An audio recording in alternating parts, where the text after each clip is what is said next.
Aren't we all in a little bit of a mess at our sewing rooms? How are we all doing? What are we all up to? What is news? What is happening? I'm very bad at this. I'm now plugging my phone in so I can get charged. Yeah. So tomorrow I am on the gorgeous Natasha McCarthy Makes in the morning at 10 o'clock. I'm meant to be making bags. I'm meant to be making cushions. But then I cut out all this gorgeous glow-in-the-dark fabric and I was like, oh my goodness, it's just too cute. I can't just leave it with bags and cushions. So I decided I'm going to make a quilt. I can't leave it. I have to make a quilt. It is too cute not to make a quilt. So I have cut 12 6.5-inch squares out of the 6 main fabrics in the collection. These are all glow in the dark by Lewis and Irene. These are on Natasha's website as well as my own, but just look how adorable they are. And all these skulls and things like that, they all glow in the dark. So once you activate them with some really bright light, they glow in the dark. And I'm like, I've got to give it a go. I've got to give it a go. So that is what I am going to be doing over the next couple of, I don't know how long it's going to take. We're going to give it a go. I've not done one of these before. So what I've got is I've got 12 6.5-inch squares of each one of the fabrics. And I have then also cut 12 6.5 inches of these. There are some amazing bumbleberries that go with it. They've got this gorgeous black. This is called Rock. This is the Rock bumbleberry, which I've decided to use. But they've also got, brace yourself, this gorgeous metallic. So I couldn't leave this out. So what I've decided to do is I'm going to do 9x9 squares, 6.5 inches, so no pattern needed, really simple. 6.5-inch squares, 9 across by 9 down. I've got 7 here, so what'll happen is I'll have 2 of each one on each row. So I won't have 9 of each one on there because it'll all, sorry, 12 of each one on there because they'll change each row. But then what I thought I would do, because I love a dark inner border to create a frame. So once I've got the 9x9 across, I'm going to do a dark inner border. This is really simple, 2-inch strips, so nice and easy of those. I've cut 9. I'm hoping that's enough. Probably isn't. And then I've cut 1.5 inch of these. So these will be 1 inch. This will be 1.5 inches. This will be 1 inch. And then what I've done is the outer border, I thought I would use this Rock bumbleberry, which I've done 3.5-inch strips. So I've just cut everything in advance and I'm just going to sew and see how far I go. I know sometimes people like to watch these, but it's just going to be really simple. I will start off by hopefully adjusting that in the right place. See, I'm so good at this. I can't, oh, can I zoom out? No, that's as far as I can go. Or if I do that, we might get a little bit more in. There we go. So you might get a bit of me there. So what I will do is I'm going to start with, I'm going to get these in order. So what I'll do is I'm going to do the purple first. Then I'm going to mix and match them. So I thought the purple, that, because these are, if you want to do them random, do them random. If you want to play them out and stick them in an order, go ahead. This is your quilt. Do it how you like. So I'm going to start off by doing this one first and this one second. And all I'm doing then is just sewing all these squares together. There are 84 squares in total. And I'm just doing that with 1/4 inch. The only reason I backstitch there was my thread sometimes doesn't catch the first 2 stitches on my machine. So I'm going to do this one next, this colorway next, and then that. So I think that'll create a nice little line there. It might not, and if it doesn't, oh well. But the thing for me is I just want there to be a really sweet, lovely combination of colors on here. So that's now taken me to 6 strips. And then I'm using a bumbleberry, and then I'm starting again with my colors. So now I'm on 8. Because remember, we need 9 across and 9 down.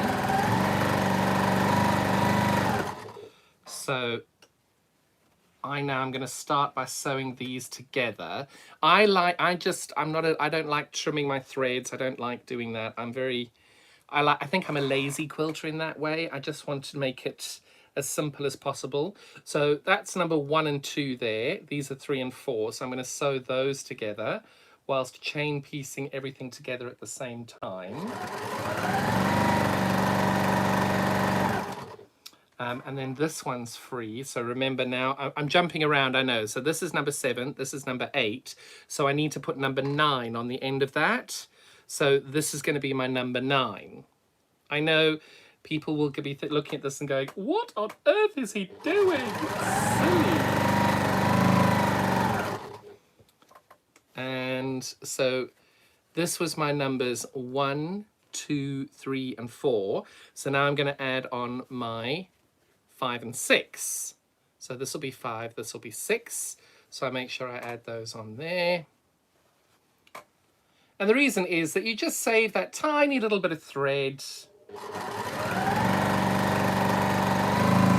And you don't need to do that. I just prefer to.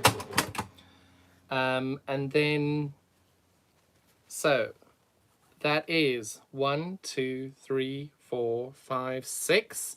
I know that my bumbleberry was number 7, 8, and 9. So that is my first row. Now I think that took all of 3 minutes to do. And we're going to make that 9 times.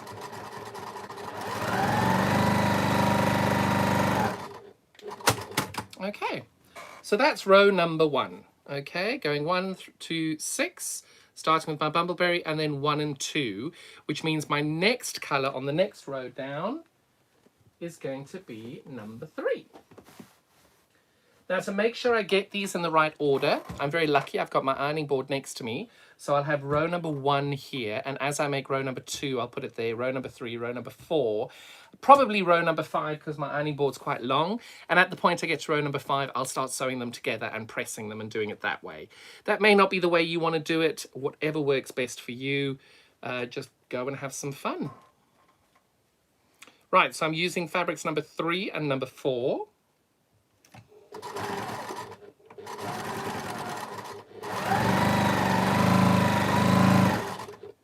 So I got asked recently when I'm making quilts like this, how much fabric do you need of each one? So each one of these colors, I've got 12 6.5-inch squares. So if you're good at math, you can then work out which way round that is. But you need 12 6.5-inch squares to get this right. Oh, and I've just seen that that piece isn't quite the right size. You can see as you cut them, it lines up at the bottom, but my top is ever so slightly bigger. And I'm just going to trim off the excess here.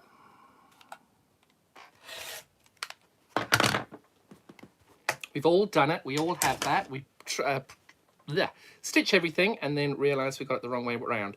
So because this is fabric number 5 and number 6 in this row down, I've got to make sure that I stitch these the right way around if you want to keep it in order. And then I'm on number 7 and number 8. So I need to, oh, that's a different size as well. Goodness me, what is going on?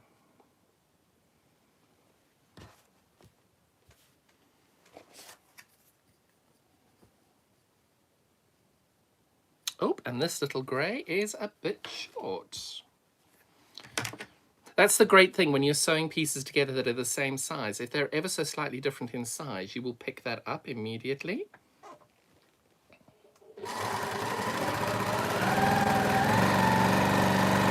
So that's my 4 groups of 2, and I now know I've got one more fabric to go on, which is going to be my little purple one. I'm going to now unpick these, and I just double check I'm doing it right. I go back to my original piece, 1, 2. My starting piece is fabric number 3, which is this one. This is 3, that's 4. Number 4 for me on this row is going to be my orange fabric. So I've got my orange going onto my purple. So I'm sewing 1, 2, 3, and 4 together there.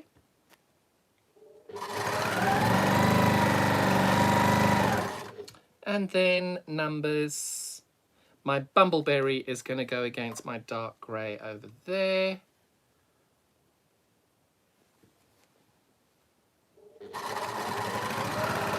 Now remember, I may be doing this in a very convoluted way for you and not something that you want to do. You can do this however you choose. You've just got to be comfortable with how it's going and what you are making and doing. And I had just gotten confusigated. No, I haven't. There it is. That goes on there. You can just put all of these into a little bag and just pull them out as you go along.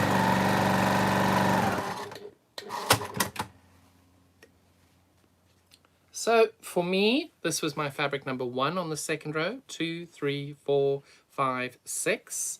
And then I'm adding on my number 7, 8, and 9 onto my second row. So you're just basically putting 9 6.5-inch squares together.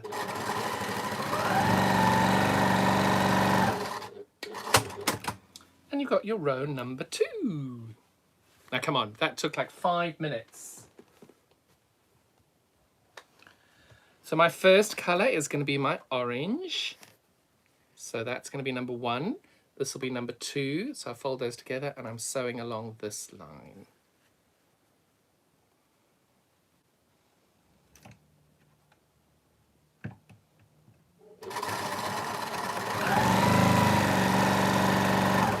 And then my fabric 3 and my fabric number 4.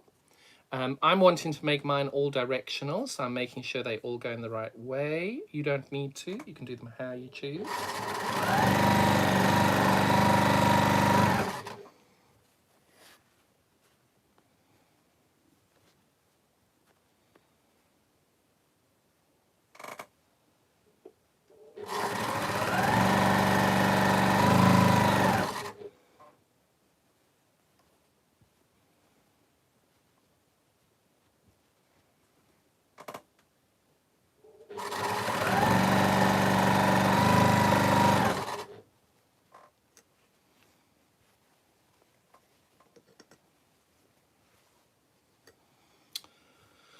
Right, so that's 1 and 2. This is 3 and 4. I'm sewing those together now.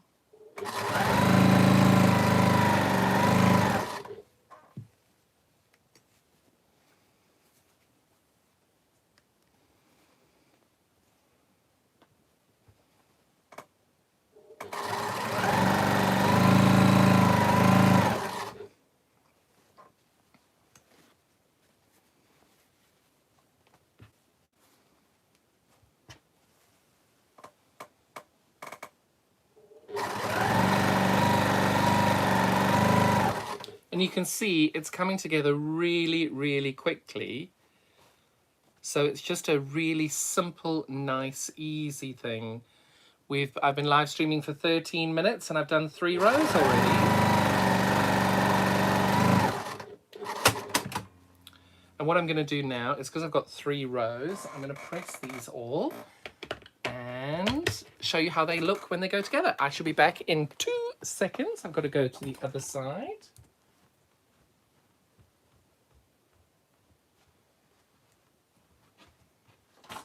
Now with these, what I would suggest is, if you are going to be sewing these together, what I would do is I would press these on row 1 going in one direction and then row 2 going in the other direction.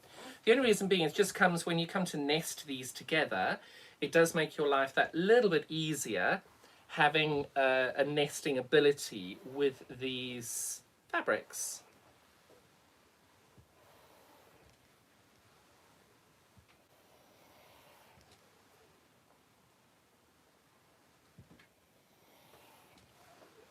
Okay, so I know that this is going this way.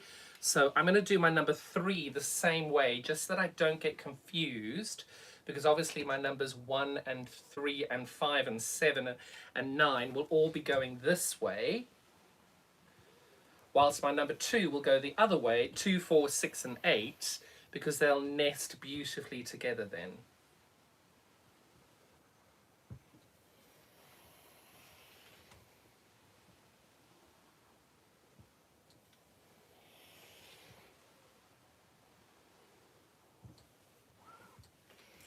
Okay, so 1 and 3 I've pressed this way.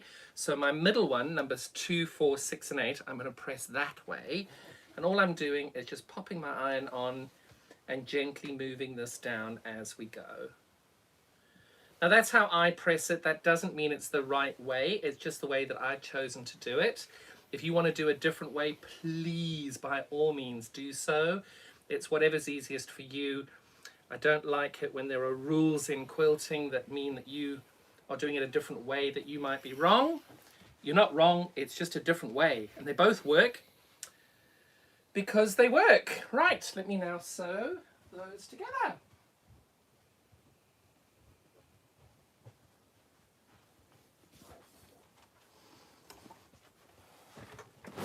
So I've got my row number 1.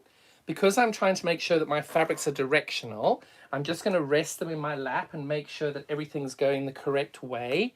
And that means they are.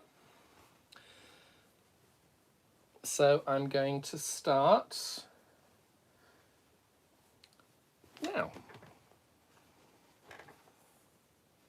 I think it's always so different when you start sewing the rows together, being able to see what's happening to the fabrics. And it's normally at this time you can see whether an idea in your head has worked or not. And it's important to accept if it hasn't worked, that's okay. It doesn't matter. You've tried, you've given it a go. And if you don't like it, you may have a mother-in-law that you're not very fond of. Perfect gift for them.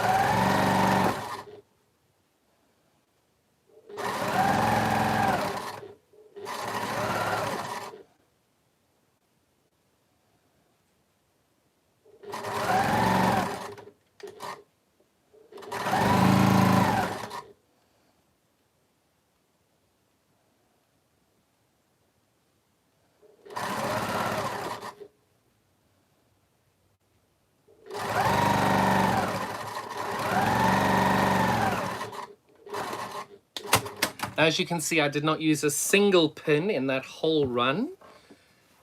You may choose to, you may prefer to. Oh, I like it. So now I'm putting on number 3. So remember again, my seams are pressed in different directions. So I am now putting number 3 on. And I'm going to sew that the same. Now remember, you must never sew in the same direction because your fabric distorts. So I'm now going to stitch this from where I ended it down the other way, because somehow if you do keep sewing the same direction, your seams can bow a little, which you don't really want. When you're doing these long strips, check your bobbin. Every few stitches, make sure you just check your bobbin. We all know that feeling. You've been stitching for hours and no bobbin.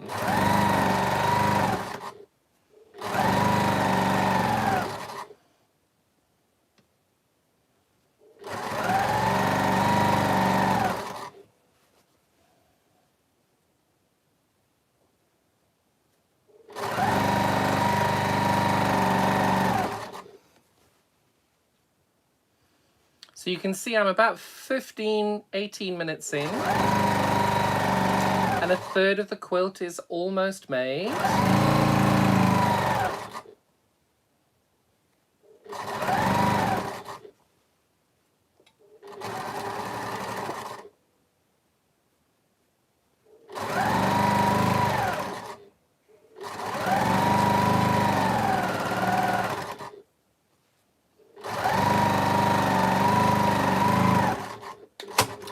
there we go. We have done a third of the quilt already. And you can see how beautifully these colours are working. I do like that little spot of bumbleberry in the middle of that, because I think it just works so beautifully. But the fabric itself, the detailing on it, and the fact that all that spider web and those skulls all line up, and the little ghost in the windows in the castle there all light up, it just makes a really beautiful, beautiful fabric here. I'm just going to press this. I'll press this later. But now I've done rows 1 to 3, and we are now ready to start with row 4. So my row 4 starts with a bumbleberry.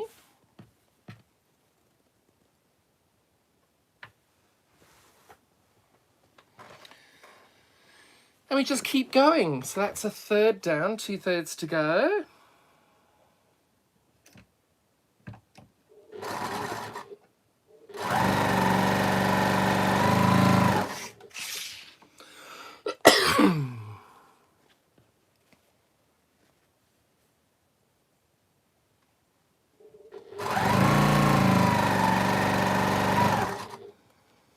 So that's 4 squares ready.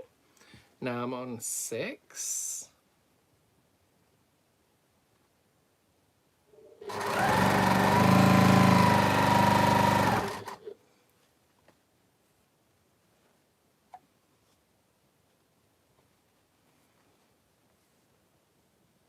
And now I've done 8.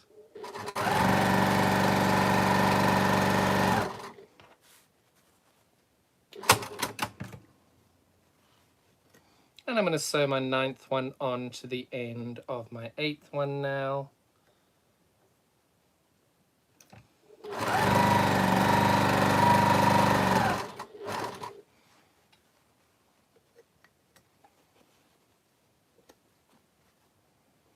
So numbers 1 and 2, 3 and 4.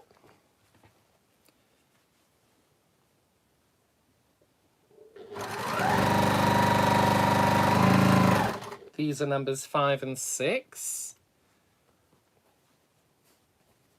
And I'm sewing those onto the edge of number 4.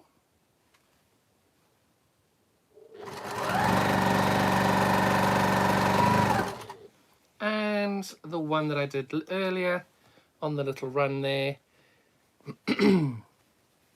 these go onto the edge over here. Now remember, again, as I've said many times already, you don't have to get these in order. You can simply stitch them how you like. It doesn't have to be in any particular order, but that's my 4th row. Almost halfway. Need to check which one was my end one. Right, so numbers 1 and 2.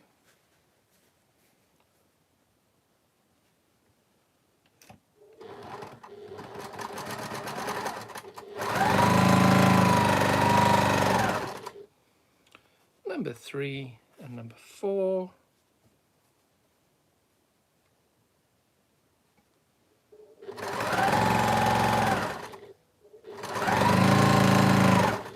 Numbers 5 and number 6.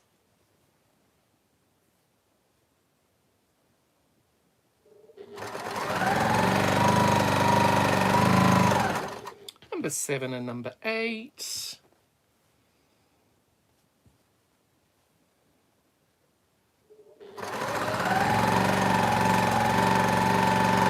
And I know this one will be my number 9.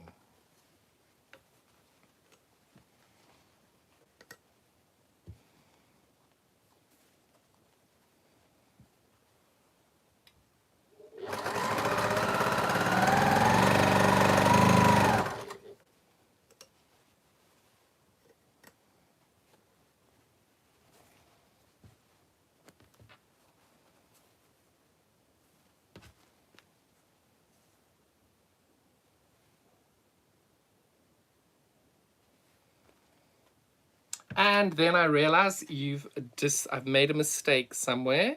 So I'm just checking where I've made my little mistake. And it's just over here. I didn't put that one in there.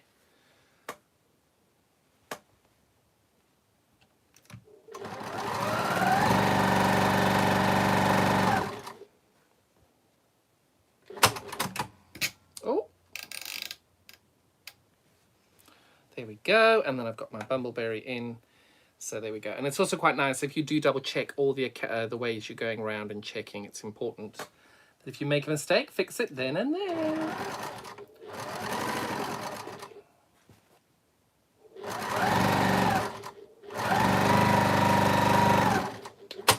And if you don't catch the mistake and you do make a mistake, all you do is you just say, that's what I meant. That's what I wanted it to look like. So that way then no one can ever criticize what you've done. It was a user-chosen error. And that is my row 5. Now I just need to make sure I can check. That one, that one, that one, that one, that one, that one, that one, that one, that one. Yes, back on track. And this is my first one. So that's number 1 and 2.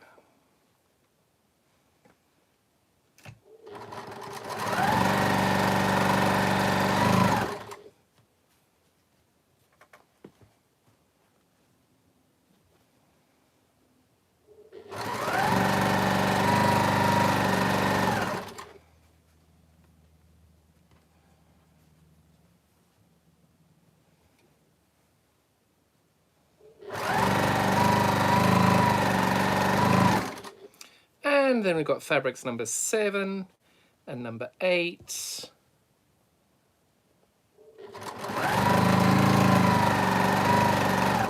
And I know that this is going to be my fabric number 9. And I'll stitch my fabric number 9 onto number 8 now.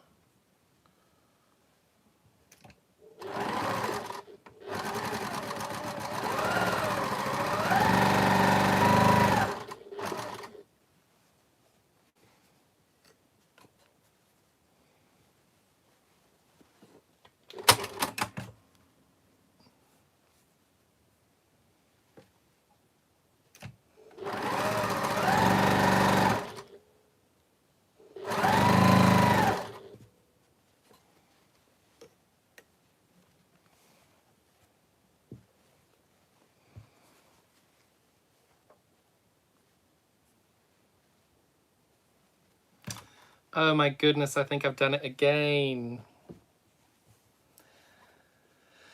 Oh, poop-a-doop-a-doop-a-doop. Right, so that is right there. I've missed out the same fabric again, silly man. That's all right, that's why we go and we check each time we go.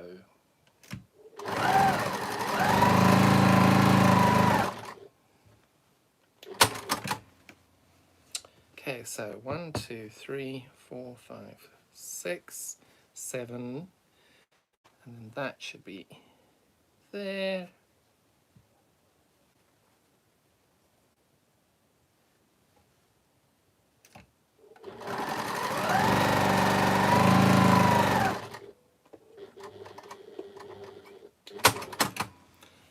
And that will be on there, and I need to unpick the one on the end. You know what it's like, you always make a mistake when you don't want to.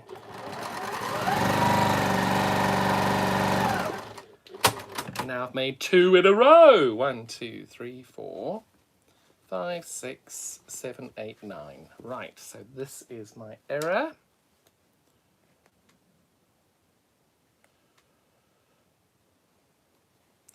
Got my ever-friendly clover unpicker, the only unpicker that I swear by. They're these clover unpickers. I think they're the best ones made. I absolutely love using these. You know what I mean. Nobody loves using an unpicker, but if you've got to, you want to make sure you've got a really good one.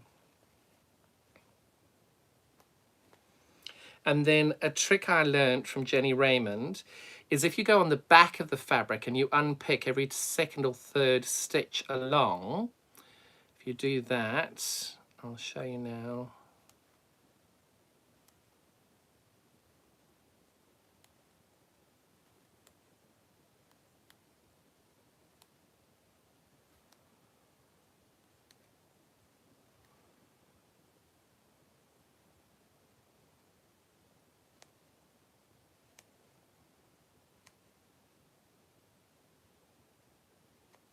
Then all you do is you pull a piece of fabric off, and then because you've got all the little fluffy bits on this side, you just pull that off, and most of the fluffy bits come off. So that is our next 3 rows. I've got that the wrong way round.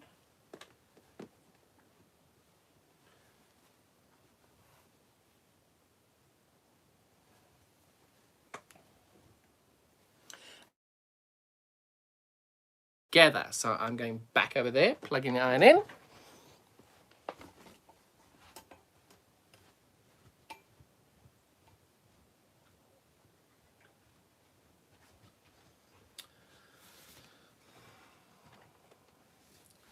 You can see this really has worked very well. I do like that. Now remember, this is row number 4, so we remember row number 4, we're pushing the edges that way. The seams are all going this way for all the even numbers.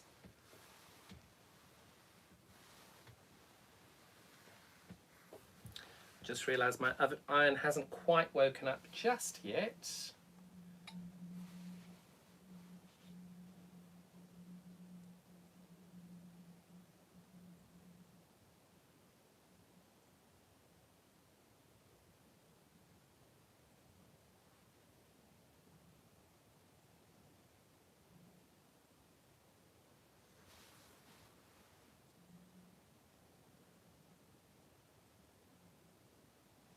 I'm just looking, I think I have made an error.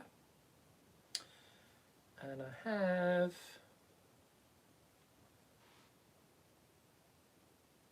No, I haven't.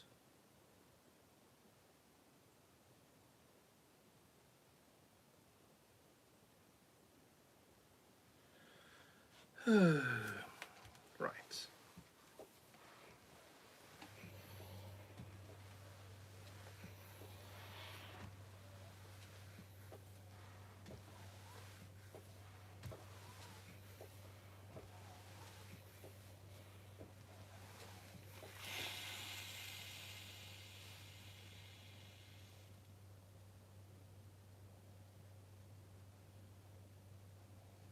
Right, so that one is correct. Now, my number 7. So, yes, 1, 2, 3, 4, 5, 6, 7, 8, 9. Yes, that's right. Now, remember this one, because it's even, we're pressing this way towards me so that the seams are different.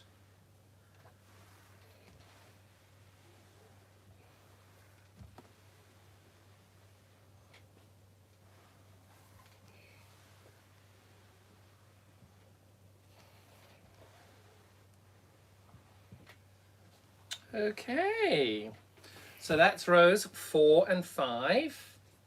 I'm just double checking now that I've got these stitched out right, because now I'm having a bit of a wobble, thinking that I haven't done it correctly.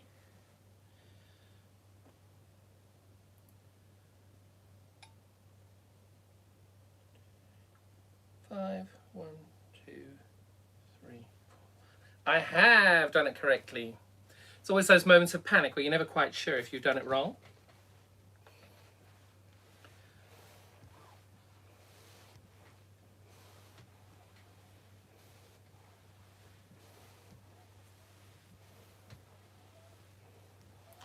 And then that is row number 6. So 6, 5, helps to get them the right way round. 5, and then this is row number 4, and then this is rows numbers 1, 2, and 3. So I'm just going to put these on top of each other ever so slightly over here, and then press blocks 1, 2, and 3. Now what I like to do when I'm doing these is I always try and press them in the same direction once I've joined the rows, and I prefer them to go down. So that's how I prefer to do it. You can press your seams open, you can press them individually, whatever works best for you. That's what I just do. I just prefer the machine, because I do the long arm quilting, I prefer to know that my seams are going down, because when I roll it onto the long arm, there's not a risk of a seam folding up. If it had been pointing up, there's not a risk of a seam twisting then. Equally, if you're pressing the seams open, that does make your long armor's life a little bit better. And yeah.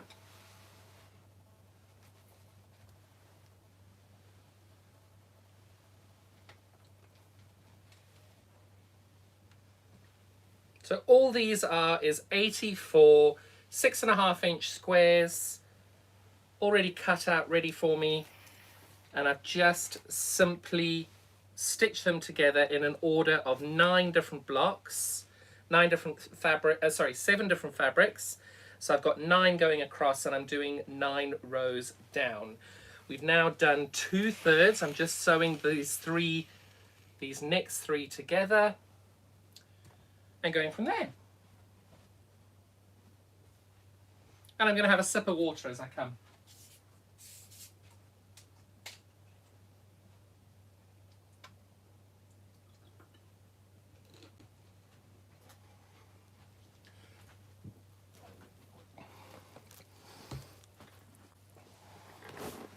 Right, so I've got numbers 1, 2, and 3 here. You've got 2 ways you can do this. You can either sew them into 2 different sections and then sew them together, which I think is probably the easiest. So I've got number 3 on the bottom and number 4 on the top. And I'm now going to sew these together, 1/4-inch seam all the way down the side. Keep checking your bobbin.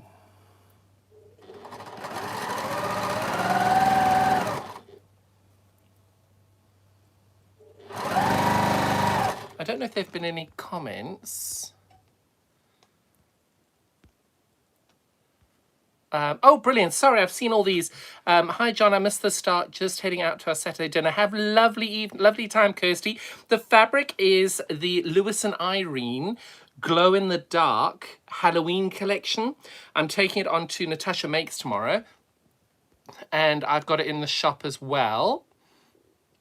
Oh, let me just do this. Sorry.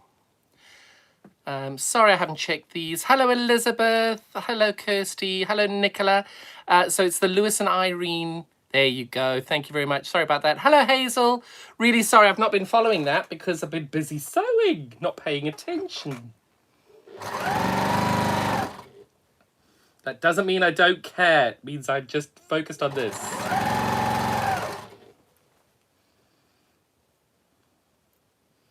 And sometimes I do think with some quilt projects, just keeping it simple and just sewing squares, it just makes life so much more simple and so much easier.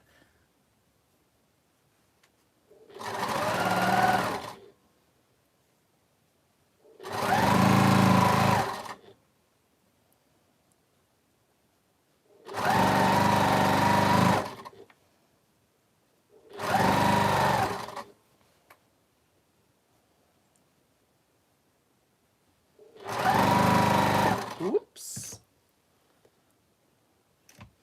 A thread I hadn't trimmed earlier just got tangled in my foot there. Always trim your threads.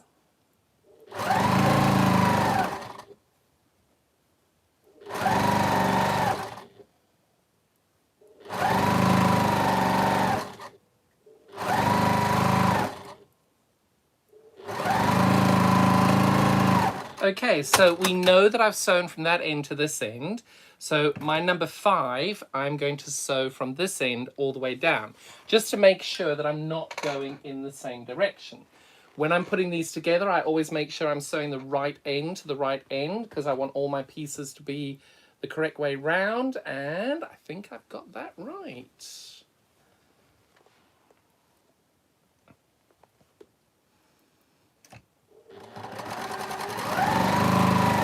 You can see the quilt comes together really quickly.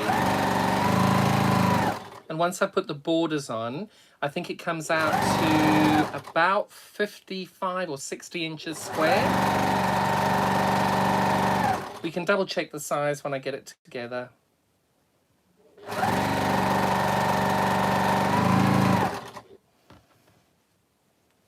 Oh. Trim your threads as you go. Makes your life easier.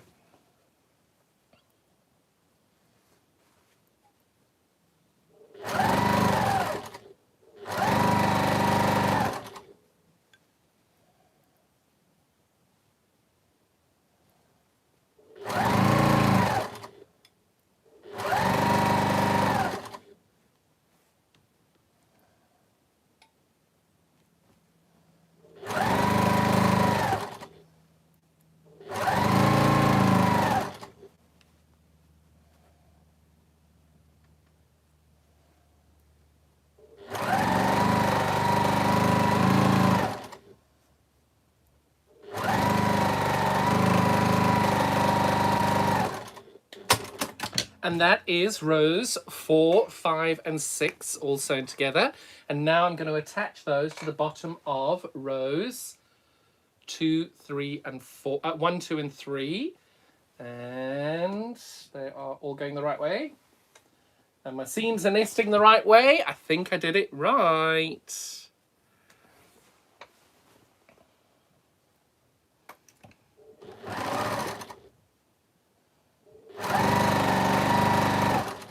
And the great thing is, what are we on? 41 minutes now.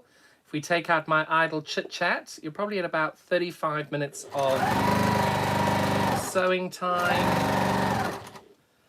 And my bobbin is playing with me for the minute. I feel like I'm playing bobbin roulette right now. The cutting took me about 15 minutes before we started, 15-20 minutes.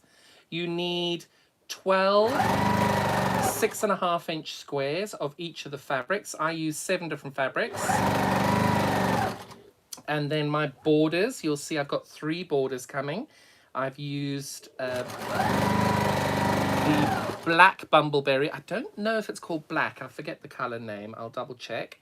And I've used the bumbleberry called Rock. And they've got this gorgeous orange metallic as well, which I've used.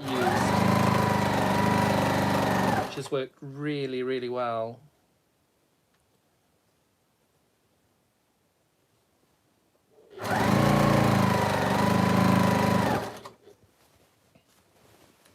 Oh, I'm so excited. I love it. 2/3 done now. Well, 2/3 of the central section and then just the borders.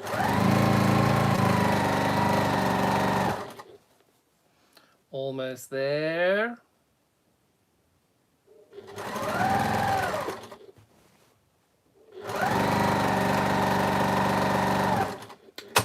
And there we go. We've got 6 rows all put together. And you can see it's a beautiful collection and so bright and vibrant. And I just love the little light grey pops in there as well. It's fabulous. Right, that's numbers 1 to 6. I've got to look at my last one, which was the orange one for my last one on row 6. Just going to disconnect the iron. That was orange, so this is my first one there. That's number 1. And then number 2 is my bumbleberry.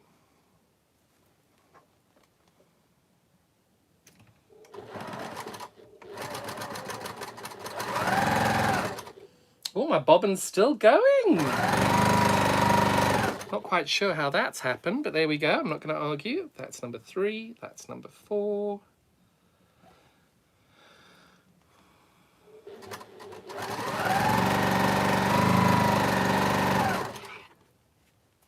That's number 5. And that's number 6.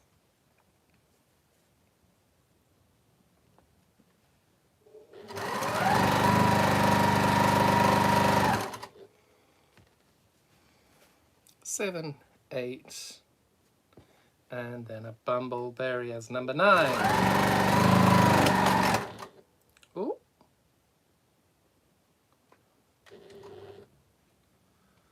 Oh, my thread has gotten caught.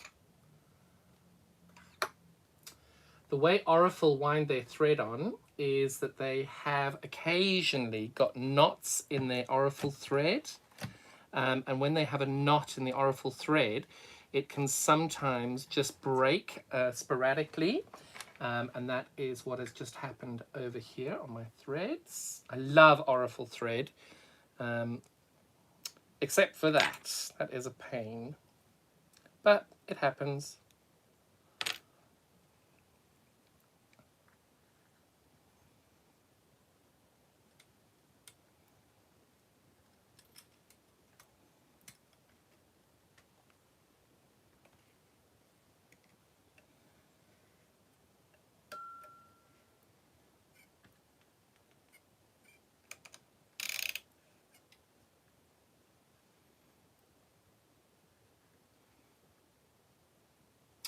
Oh, come on. What have I done? There we go. That's better. That's there. That's better.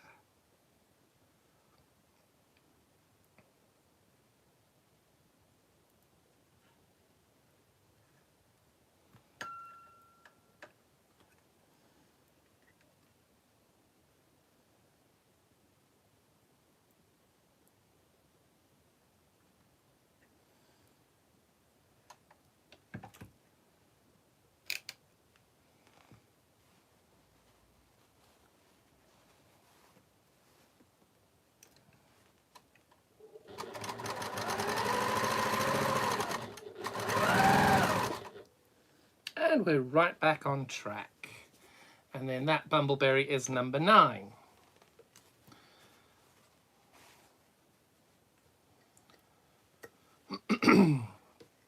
So my first one was number 1, number 2, number 3 was my purple to number 4.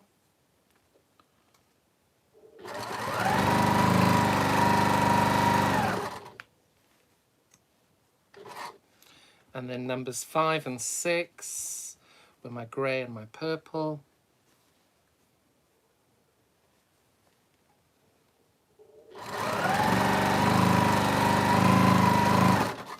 And then these were number 7 and 8. Unfortunately, this is where my little thread break happened. So I'm just going to trim off these excess threads now. That was number 7, number 8, and I'm just attaching number 9 on here now.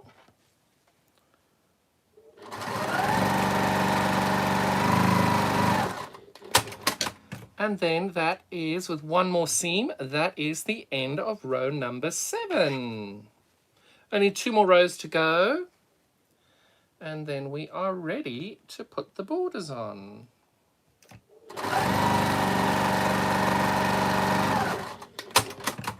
Right, so that's number... Oh. Check the colorways. So that's numbers... Oh, got it upside down. Right, 1, 2, 3, 4, 5, 6, 7, 8, 9. Perfect. And my last colour was a bumbleberry, so I'm now back to this one being number 1 and this one being number 2.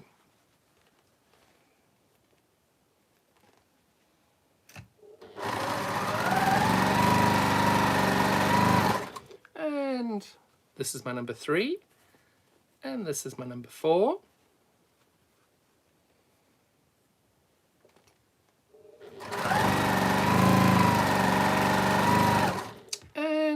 That's number 5.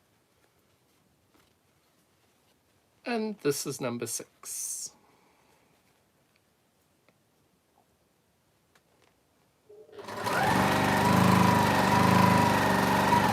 And then my bumbleberry is number 7. And right back to the number this number 7, and then that's number 8. Right back to the beginning of my 7 fabrics. And I know that this is going to be my number 9.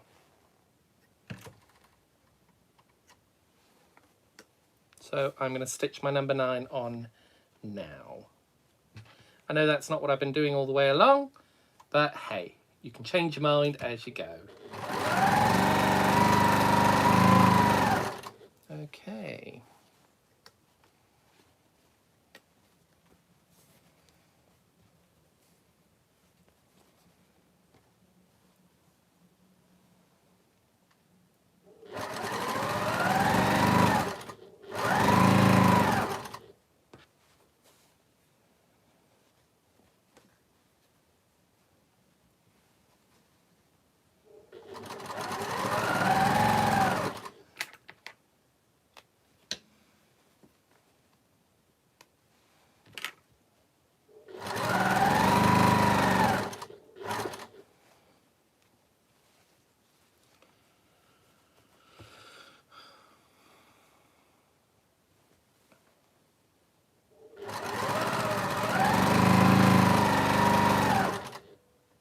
And that is your row number 8, done and dusted. So next we're on to row number 9. So we're almost done now. So there's number 1, there's number 2.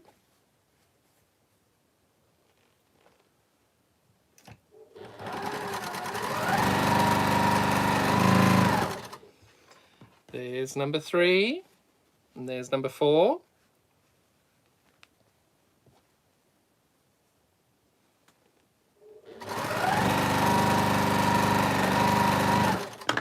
The bumbleberry is number 6, and we're back to the beginning of number 7. Nope, sorry, that's 5, number 6, so that's number 5, that's number 6. For me, it's important because all my even numbers are going flat against the bed of my machine so that I can make sure I've got the order correct when I need it. And then number 7 and number 8. And last number will be my number 9.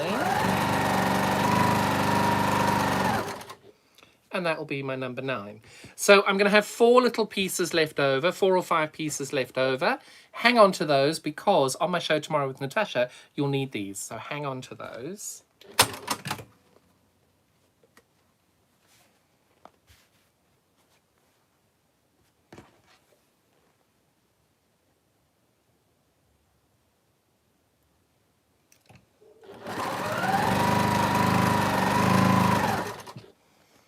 Okay, so I know those are 1 and 2.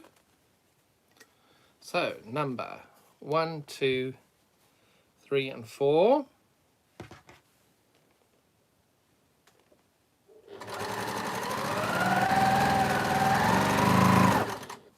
And then that's numbers 5 and 6. Getting it the right way round.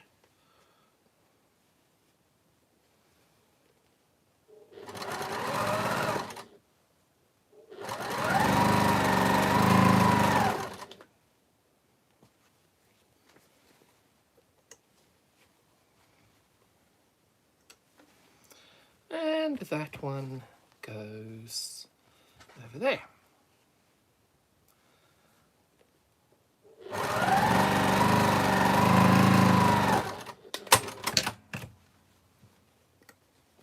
And we've got our last row stitched. So that's rows 7, 8, and 9. I'm going to go and press those quickly.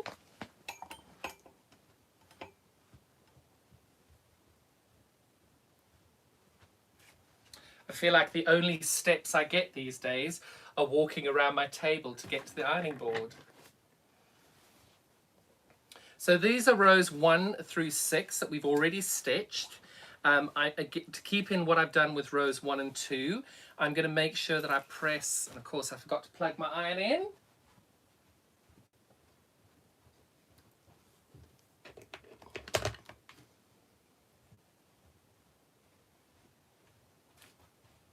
I'm going to keep pressing the seams that I've joined this way, going towards the bottom of my quilt top.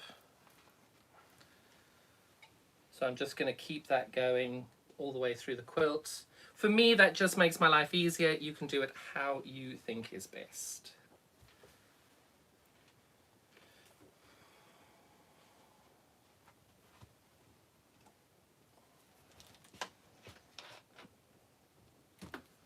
And as always, when you need it, you run out of water, even though I filled it up before we started. I don't use a lot of steam with my quilting, but if it's going to give me a little bit of an extra hand, I'm going to give it a go.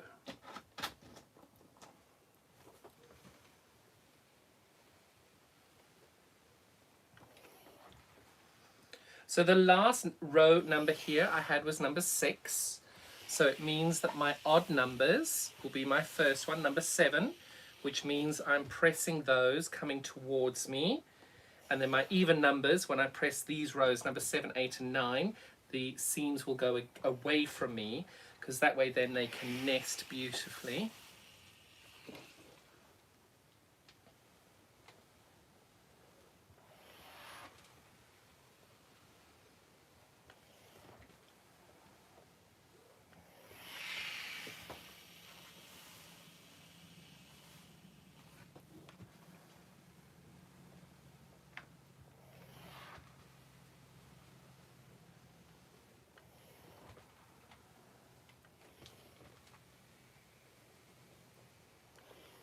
Right, so all my seams now are pointing downwards for my rows 1 to 6, and you can see how really sweet these look. Oh, I'm excited! That's rows 1 to 6. So this is row number 7. So row number 7, we're going to push these, I'm just double checking, toward... Nope, wrong way around. That's row 7. that's row 7, that's row 8, and that's row 9. So numbers 1 and 7 are going to go this way. Sorry, 7 and 9 are going to go this way, and my row 8 is going to go that way for my seams. So that is how we're going to do this. And that is in the direction that I have chosen to sew them. So all of these are going the same way. You can have it all random and you can do it how you choose. There truly is no right or wrong. So that's my row number 7. This is my row number 8. So I'm going to have my seams going the opposite way for number 8.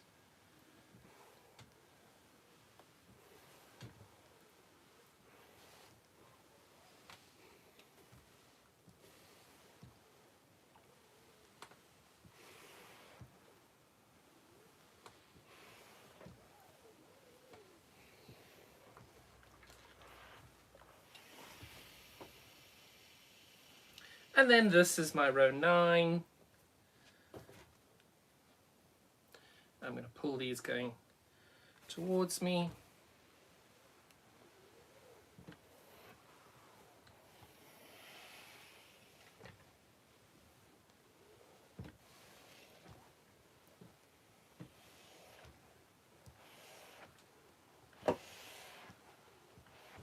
And there we go. That is all. Oop.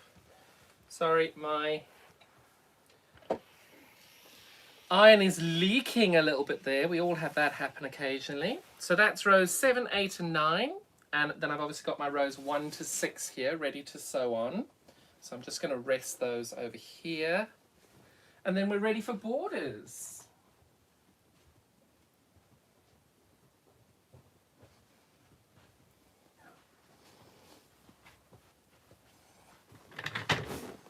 Now I will be astonished if my bobbin lasts here, but let's give it a go.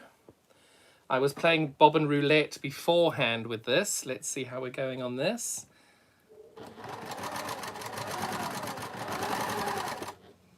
Just going to check the comments. I'm sorry I've not been checking on the comments. Hello Hazel. How are you settling in at your new house? The house is very overwhelming. Love it, but we're getting there slowly. Andrew has been an absolute saint. He has been unpacking boxes like crazy. It looks amazing. And it is a beautiful, beautiful home. So we're very, very happy there.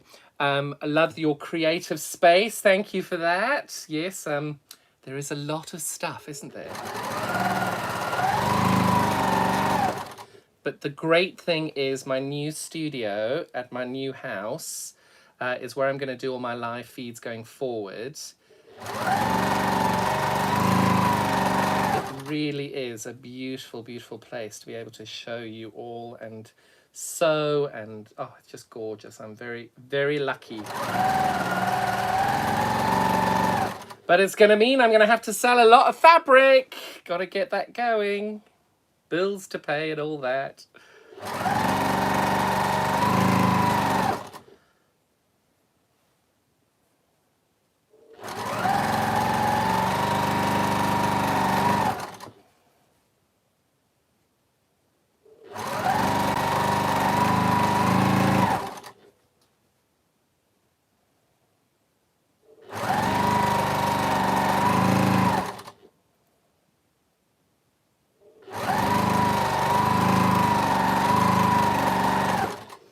Wow, the bobbin roulette, I'm going well. So that was number 7 and 8. And because I know I've just sewn this way, I'm going to make sure I sew the other way for number 8 to 9. Goodness me, I can't believe how quickly this pattern comes together. I think we're going to be at just under an hour, or just over an hour, to sew this central section together. So that's a reasonable amount of time, not too bad. But I think for confident beginners, it's a really nice way of being able to showcase this fabric in such a beautiful, simple way.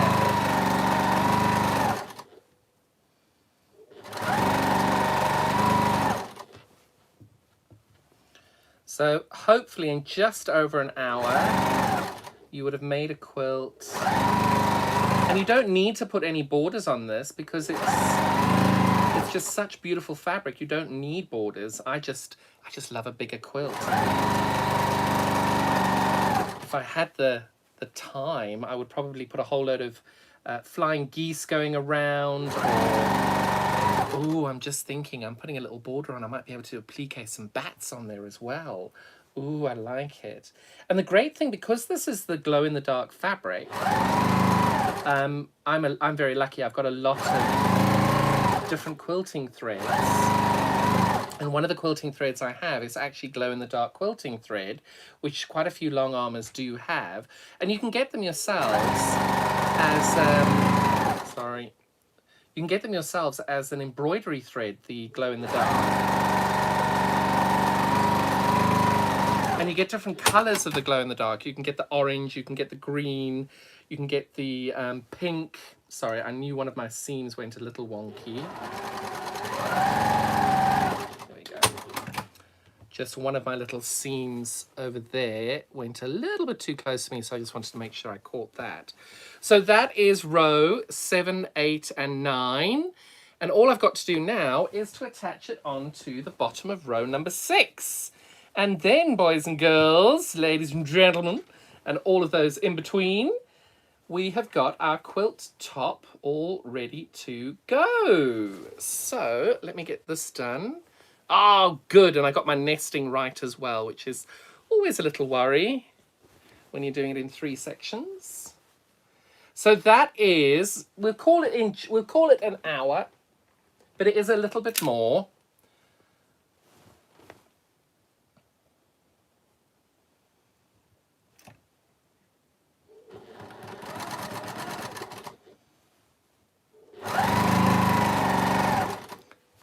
So we're at 64 minutes on the live feed. And I think I did quite a lot of babbling at the beginning, so I think I'm going to call it an hour for this top. And that's 81, I think it was 81 squares. Yes, 9 by 9. But equally, you can make this bigger. You can do it 10 by 10. You can do it 12 by 12. You can do as many squares as you like. For me, this is the perfect little lap quilt. It's a little seasonal piece that I can put in my living room. When Halloween comes round, I can have it out. I can then put it away, and then when Halloween comes around the next year, keep it on the sofa, because it's a nice little snuggle size.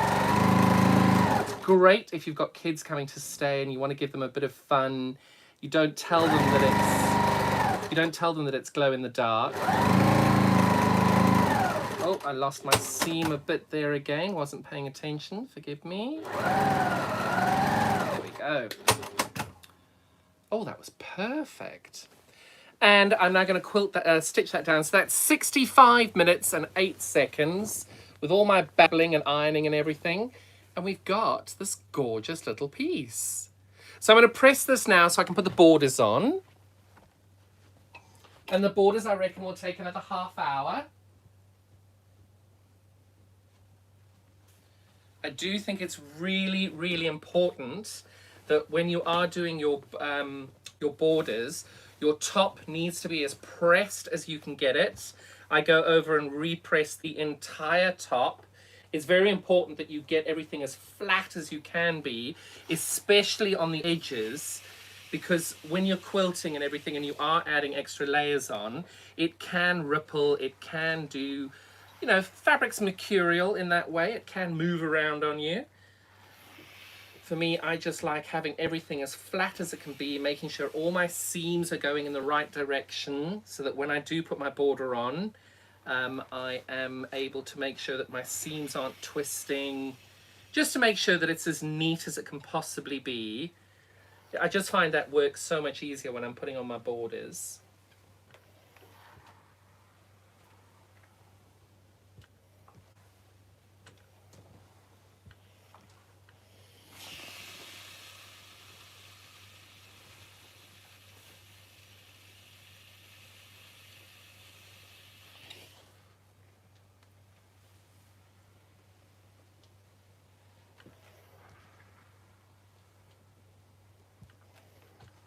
Now I'm putting 3 borders on my quilt. I'm starting with a black bumbleberry quilt border. That's going to be 2-inch pieces, so it'll be 1.5 inches when it's finished. And then I'm doing a metallic orange border, a very, very thin one. I cut these at 1.5 inches, so that then takes it to 1 inch when it's on. And then I've done a 3.5 inch bumbleberry border called Rock. So that when it's on will come down to about 3 inches once you've quilted it and trimmed it. And I just thought that was a nice little combination, because obviously when your 6.5 inch squares that you've sewn on, those come out at 6 inches finished. And I always like my borders to be multiples or divisible directly into the size of my block. So I like to have a 3 inch or a 2 inch or a 1.5 inch. It just makes it feel as though everything's proportional. It may just be my mathematical accountant mind on me. You can do it how you choose. I just think by having a 1.5 inch, 1 inch and 3 inch finished border, for me, just feels nicer. And there we have our 9 by 9 square quilt. So this is 54 inches finished. We're going to add on a 1.5 inch of black. So that'll be 57 inches with both sides. And then we're adding 1 inch of the orange. That'll be 59. And then we're adding on 3 and 3. So that'll be a 65 inch square quilt there.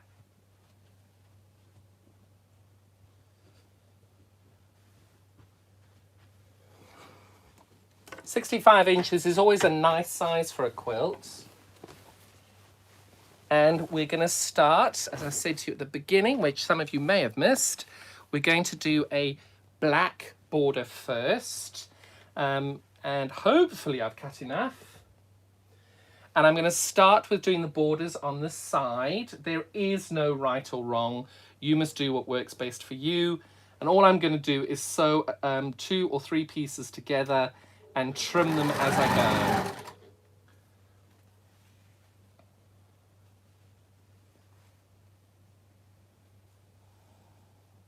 There's nothing worse than getting to the end of your border piece and it's not quite big enough to go onto the quilt. And you've got to stop stitching and add another border piece on. A little bit frustrating, but if you have to do it, you have to do it. So these will be for the sides first. And then we're going to add across the top as well. What have I done here? That's right.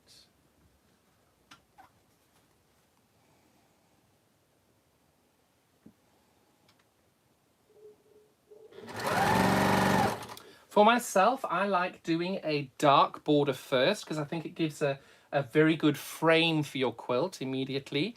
I just like framing it that way. I think it works very, very well having that.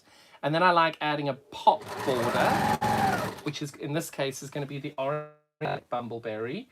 And then I like adding a lighter border because then you can either add the lighter border for your binding or you can have a black again for your binding.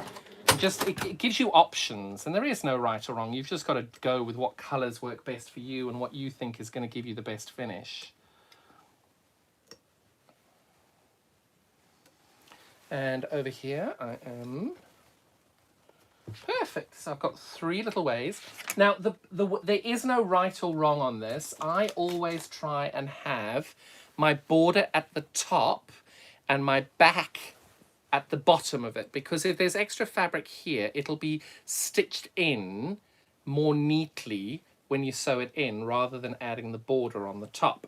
And because all of these point down, it means it's just easier for the seams to guarantee that they're going in the same direction when they're finished. Okay, and we are off. 71 minutes in, we're now doing our borders.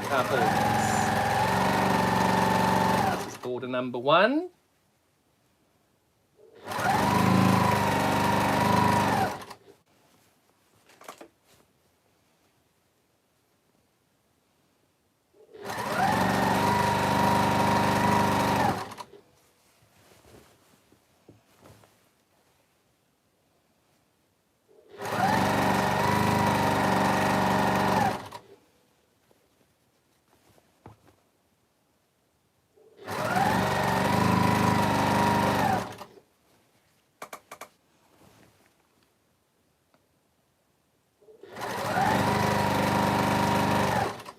And now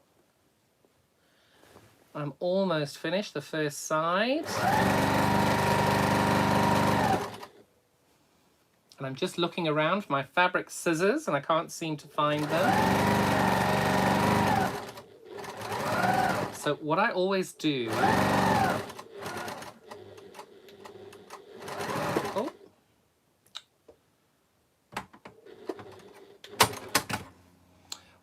is I always stitch past where it is, and then I fold it over, leaving a bit of a, you can see not very much, about 1/4 of an inch, and then I cut that bit off there to be able to use the next piece. Now the reason is when you fold this open, I always like to have extra there so that when I put my ruler on here to square it, I like to know that I've got enough, because there's nothing worse than cutting it and accidentally cutting it like that. And you can see it's gone at a diagonal, and then you can't actually save it. So I'd rather have a little bit extra on this side to be able to make sure that I can, if I've made a little bit of an error, because we all do, just that I can save it if I need to, going that way. Right, next I am putting my other border on. Now because I've trimmed this off the other side, I've just got to check I have enough, and I do. Now because these seams, I want to go down the correct way and make sure, I'm switching it up and I'm having my border on the bottom here. That's okay, it doesn't really matter which way around you do it. I just make sure that I'm not adding any pressure onto it or making the fabric stretch in any way. Because that's occasionally when you do yank on it or pull it or stretch it, let the machine do the work for you, because otherwise you end up with those little ripples on your border as you're going along.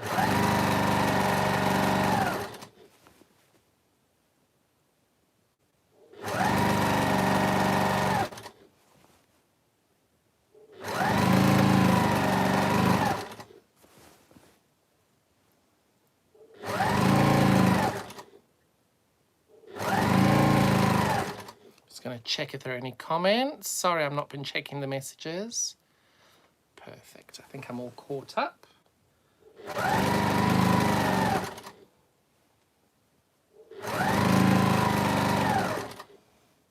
Almost at the end of this one.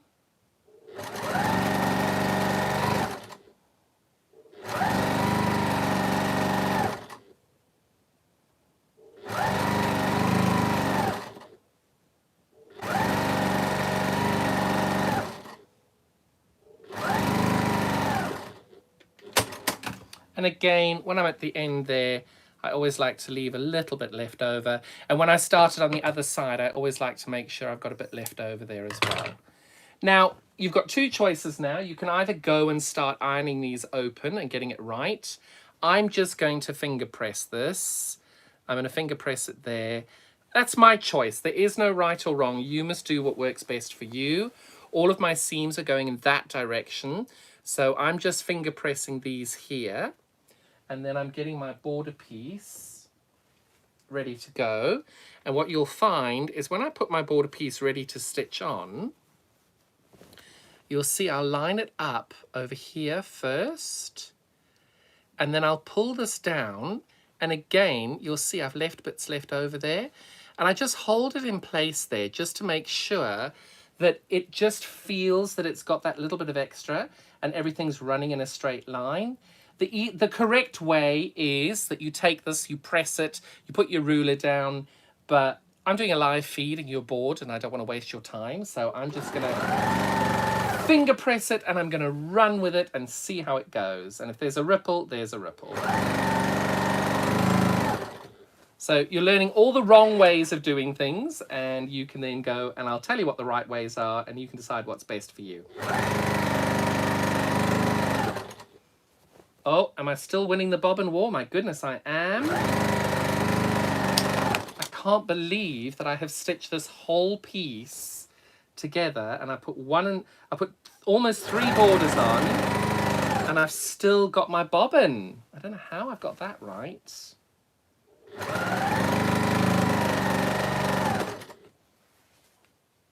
Oh, come on, baby. We can do it.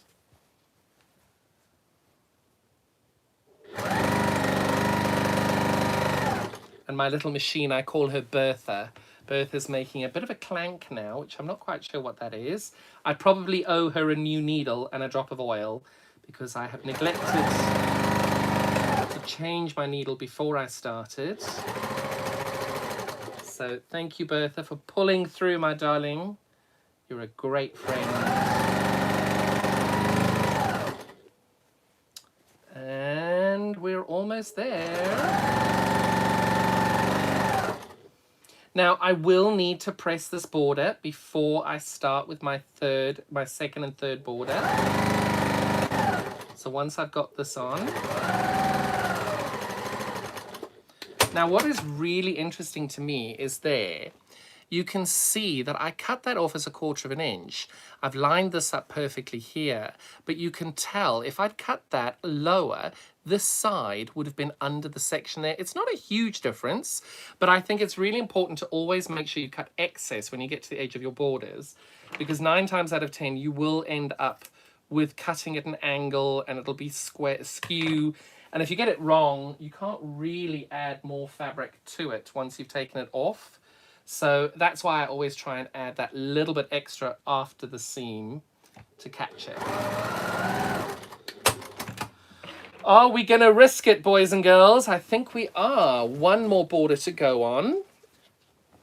And I'm just going to check my border is long enough. Come on, you. Come on. We're almost there. Come on, Bertha. We can do this. And that is more than enough border piecing. Right, and again, I'm starting with a lot of excess past this, lining it up with the fabric block, and that's brilliant. I've lined that brilliantly. I'm happy with that. All my seams going in the right direction. And there we go. The last of the first border is on.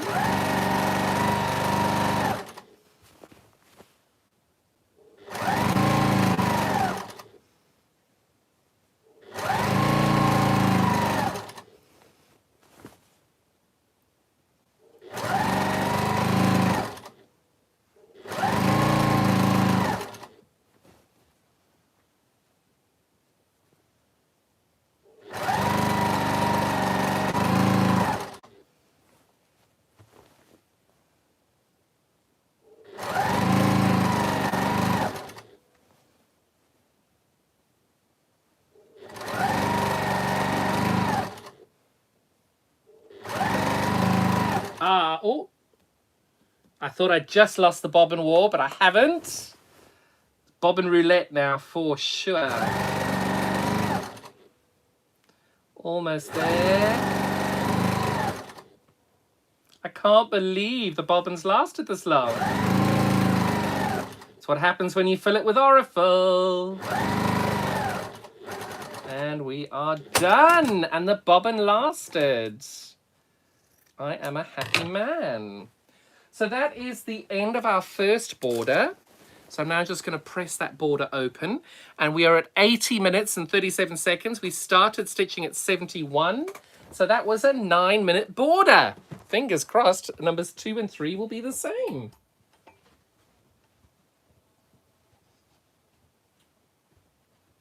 I've just realized it'll probably be more than 9 minutes because you've got to press it. So let's see where we go.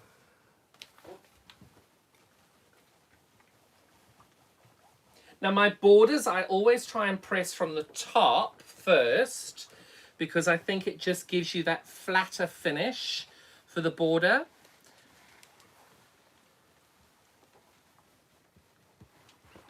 And also then you get the chance to press from the front and see what your quilt's actually looking like.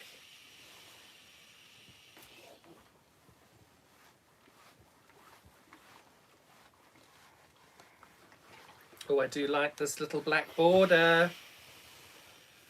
I'm glad I did it this way round. I was debating whether to do the metallic border first and then this, but I think this has worked perfectly.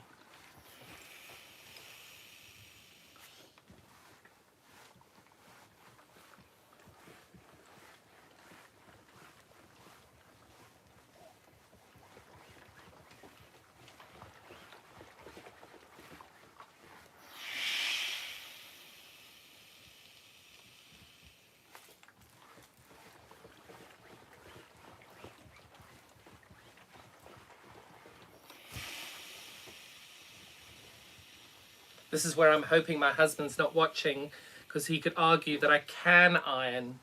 It's not just pressing, I can iron. I've been lying to him all these years, telling him I don't know how to iron. I only know how to press for quilting. And he's believed me, bless him.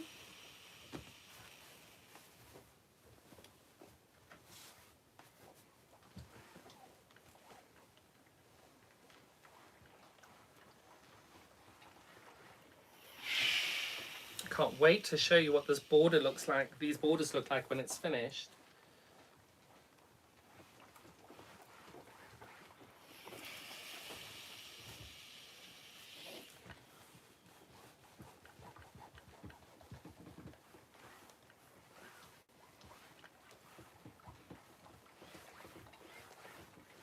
And there we have our first border pressed on, ready to go, and ready to trim down on the edges.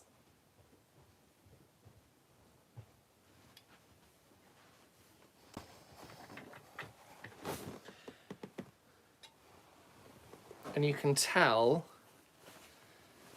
that really has sort of framed it beautifully. And what you can do now is you can either take your rotary cutter and your ruler, which is what I'm going to do, and you can then put that down like that, and you put your ruler. Now, I think when people do trim their borders, they forget you need to line up there as well as here. So I take my ruler and I line my ruler right up to the edge here, as well as on the side here.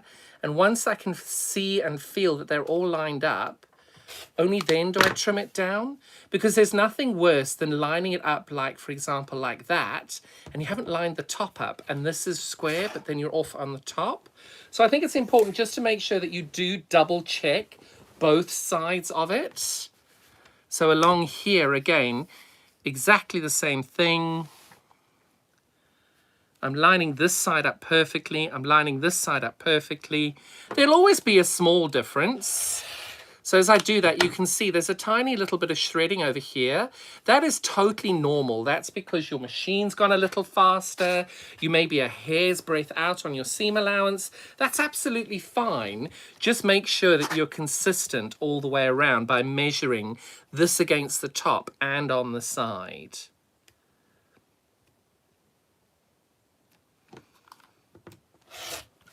So you can see again here, there is a thread. Literally, look how tiny that little shredding is.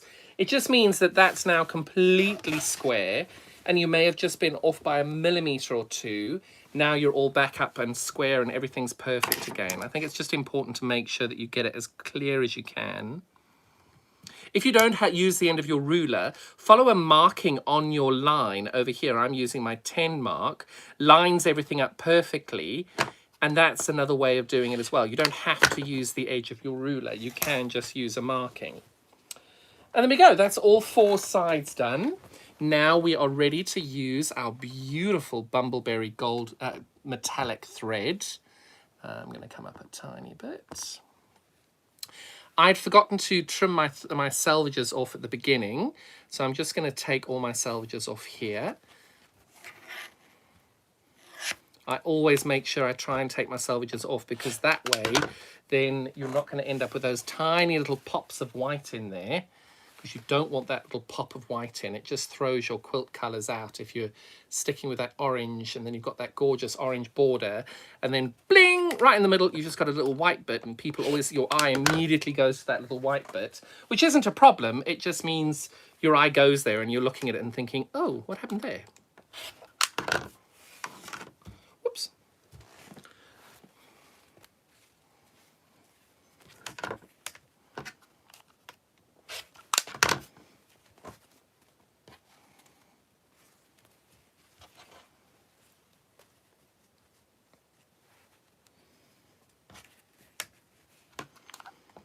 And there we go. Again, all of these, I'm now just going to stitch these together so that I've got two groups of 42 inches. So these are 84 inches long. I definitely won't need that length because the quilt at this stage is only about 57 inches square. but it just means that if I wanted to, I've got them there. If you wanted to put 3 on, that would do you for both sides and the top, most likely. So in fact, that's what I'm going to do, because then what I can do at the beginning bits is I can use these as sort of a flange binding if I wanted to, when I come to bind the quilt. So I've got lots of extra bits cut over here. I can then use those as a flange binding if I wanted to, because I love a flange binding. Right, so I've now got one piece that's 3, and we're going to start on the side. So this is the side over here of the fabric over here. So I'm going to pop this on a little bit past the seam, and I'm going to start sewing all the way down the one side. Trying to keep as consistent a 1/4 inch as you can, and making sure you watch that bobbin, because I am definitely on the bobbin roulette wheel now. And the way I check it is I run my finger on the back as I'm pulling it through, and as I'm pulling it through, I rub my finger on it, and if it's still stitching, then I know that it's fine. And on most machines, you will actually hear a slight difference in your stitching sound for when your bobbin has, in fact, run out.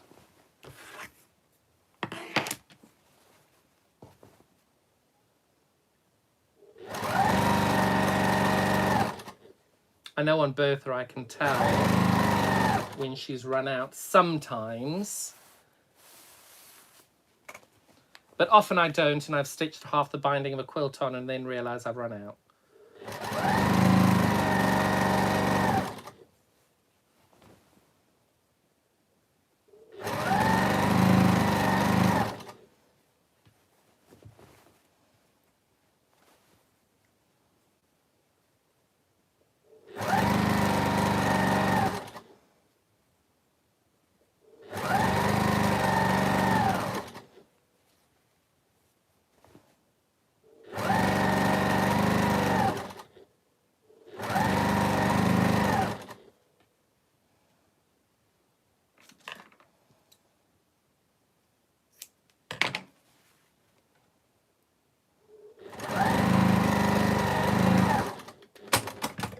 Okie dokie.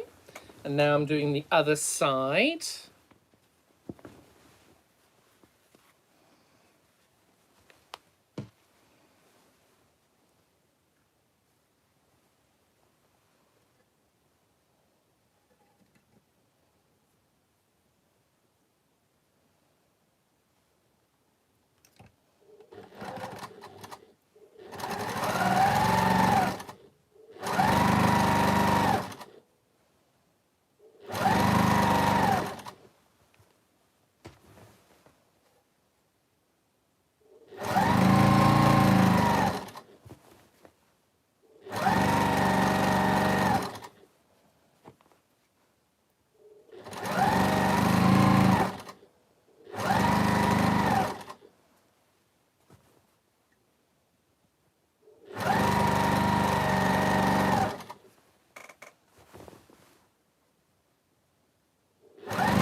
And we're almost at the halfway point of border 2.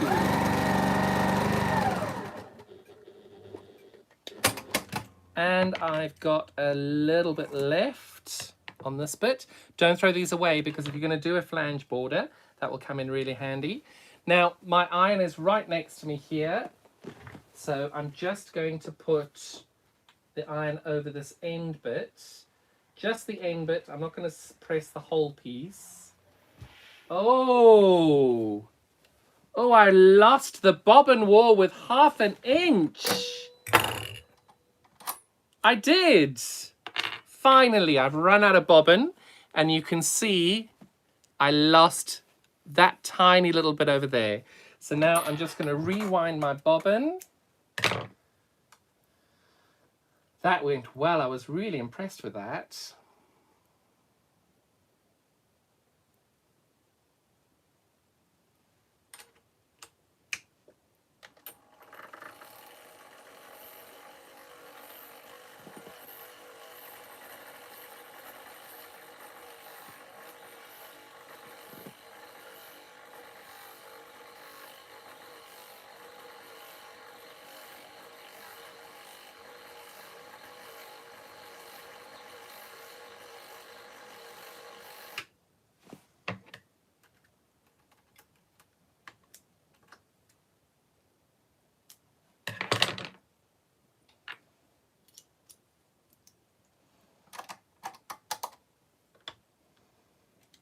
I don't think I've threaded this machine quite so often in such a short space of time, but here we go.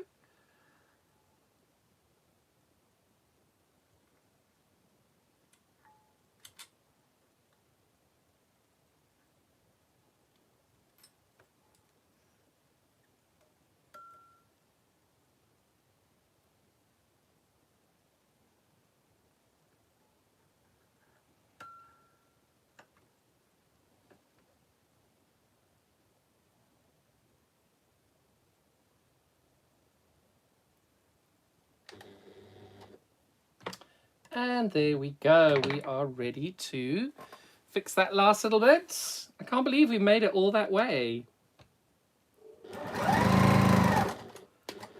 Brilliant.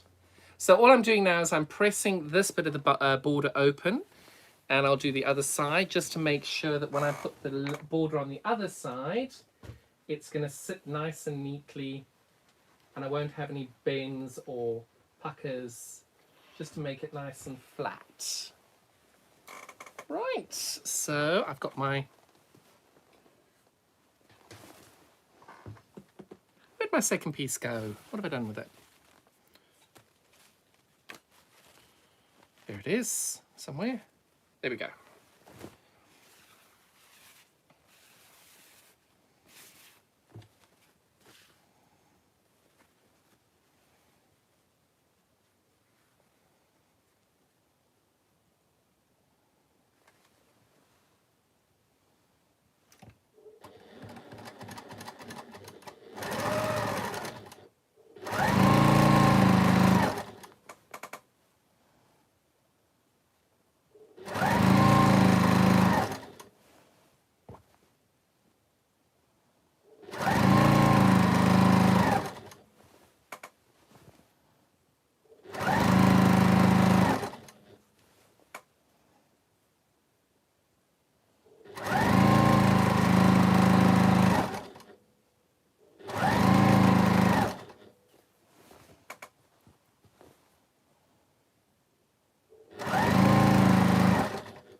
And that is the border on the edge over here. And you can see what I meant by adding that little pop of orange on there, because there's a few little orange bits in there, but just adding that little whisper of it, it does mean that everything else just pops and goes, ta-da! I love it. And now we've got our last orange side of the border to go on over here. And just like before, I'm going to add a little bit of extra fabric on the top here, just so that then I can trim that down after.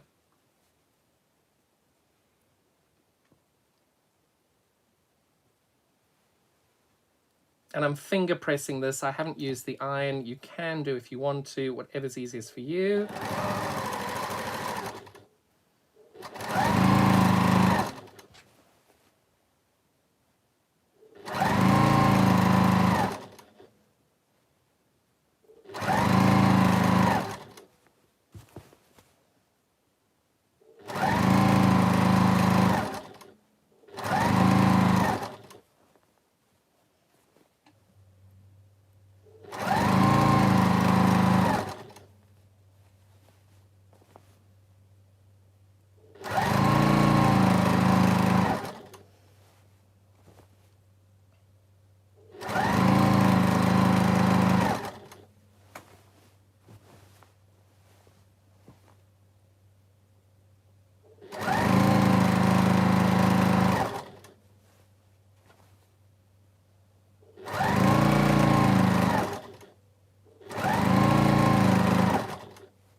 And now we have done the border all the way around on the second border.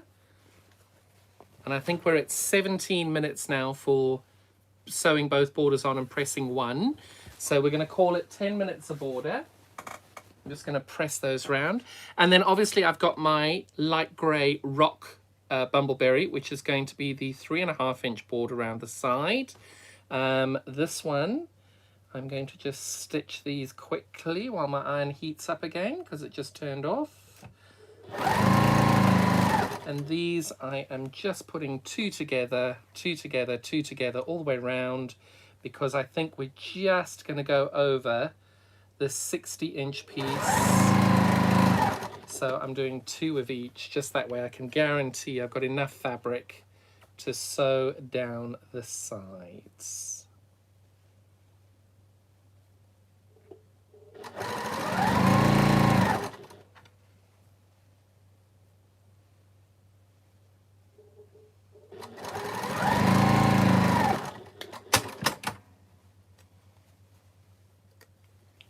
So those are the sides and those will be the top.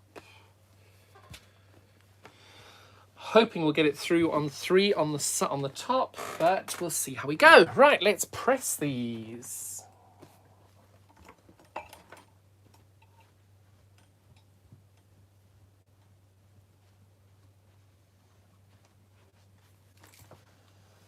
Again, I like to press my borders from the top, so I'm laying my fabric down so that the border is on the top. The border is on the top. And I just get to then roll it back. Oh, and I'm very pleased with my choice. I love this metallic orange bumbleberry. That really does pop.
Almost there, only one and a quarter more sides to go.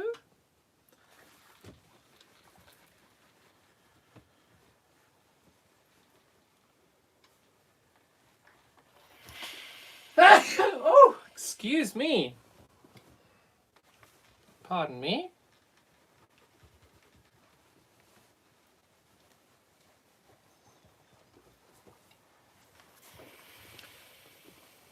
Almost there. And that's the last little bit there.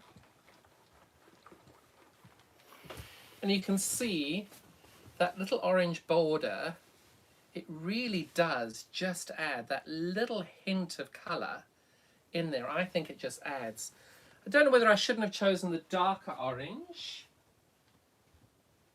but it's too late now. It's too late now.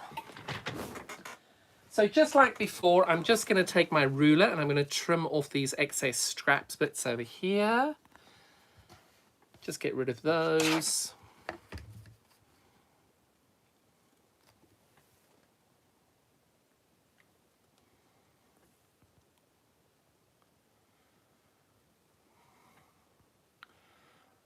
Oh my goodness, loads of comments. Sorry, I've been missing all of these. Love the creative chaos. Just joined. It's looking good. Thank you very much. I have the Lewis and Irene Viking fabrics. They're so cute, but I wasn't sure what I was going to do with them. But this is a fab quick quilt that show off the fabrics. Thank you for showing this, John. You are so welcome, darling. I love that. And it is a really simple way of showing your fabrics off. I like that you're doing a live, you're doing your demo for a show, very time efficient. Well, you know what? I thought, you know, maybe there are people out there who want to watch it. So if you do, awesome. Come and enjoy.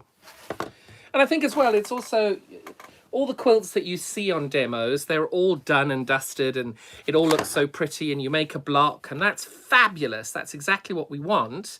But occasionally you do actually want to just see the whole thing put together. So I thought, well, let's give it a go. Might not work, and if it does, great. At the moment, I think we've got 27 people watching, which is very kind of you. Thank you so much for being here. And 27 people enjoying it. You know what? It's better than me sitting here doing it on my own. And one more, I think I've got one more border to trim after this.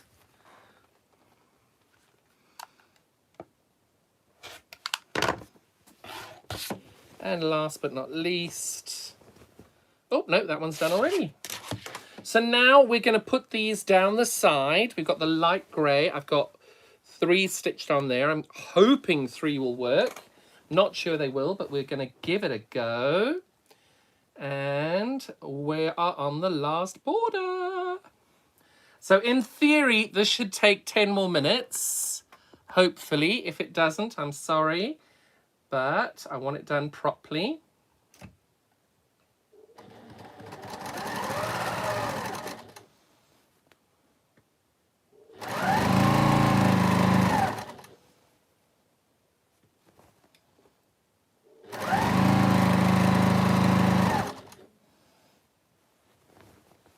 Somehow it feels like you go faster when you've got a bigger piece of fabric you're stitching on. I don't know if that's true or not, but when it's wider, I kind of feel like maybe it's going a little bit quicker. Maybe not, but yeah, you know what I mean.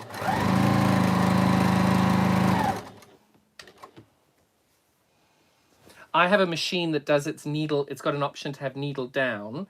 I do love making sure the needle's down at all times. It just means that you can relax on the fabric and not worry about it moving because it's held in nice and tight on the machine. Now this is, and I'm much closer to it than you are, not a consistent 1/4 of an inch.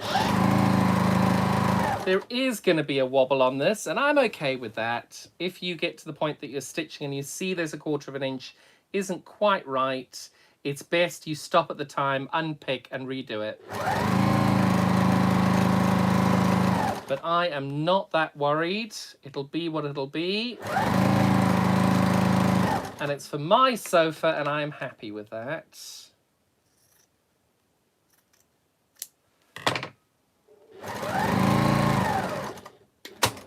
Right, that's side 1.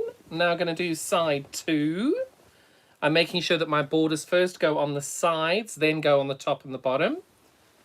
On this one, I think I will press my borders out first, because I think the thicker the fabric, the more it's better to have your borders pressed out with a proper iron first. I just prefer it that way. You don't have to. I just prefer when the borders are a bit bigger, there's less risk of movement.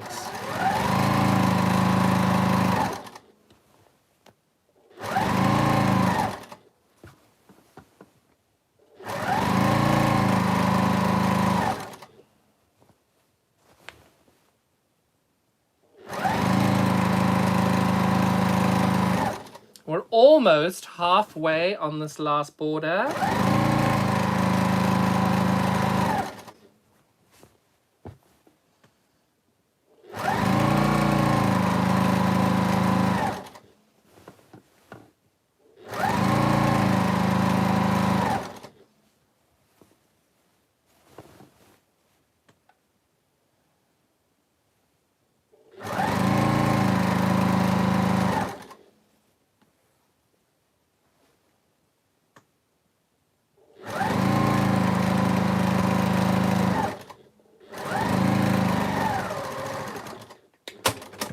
Okie dokie.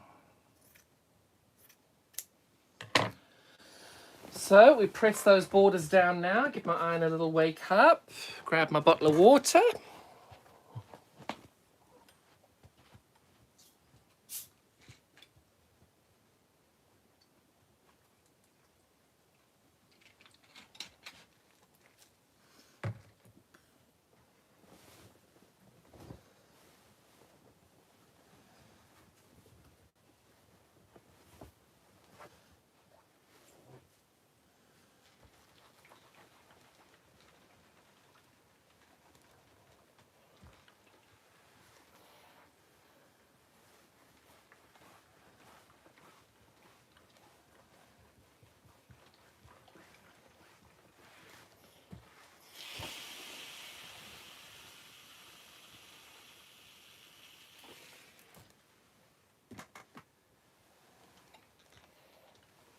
You'll see I'm setting my seam first.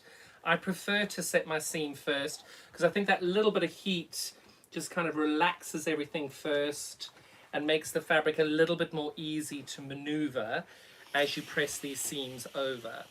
And you can see how wonderful that has turned out with that grey border, and that pop of metallic orange in there has really worked well. And what I think I'm going to do for my binding is the very deep dark orange bumbleberry. I'm going to use that as my binding, but I'm going to use the the orange metallic bumbleberry for a tiny little flange border on the inside. I think that will just create something very, very special as a secondary binding when we do that process. But that ain't happening for tomorrow, that's for sure.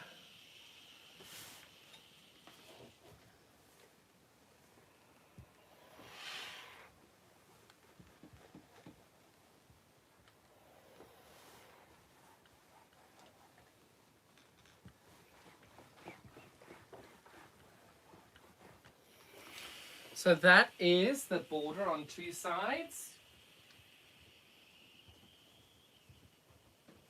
So that's two borders done, one on each side. And now we are on the top and the bottom border. We're at 111 minutes all in so far. That's with me blathering away and chatting. So I'm hoping we can do this in 120 minutes, a 2-hour quilt from start to finish. That is my hope. And fingers crossed we will get there.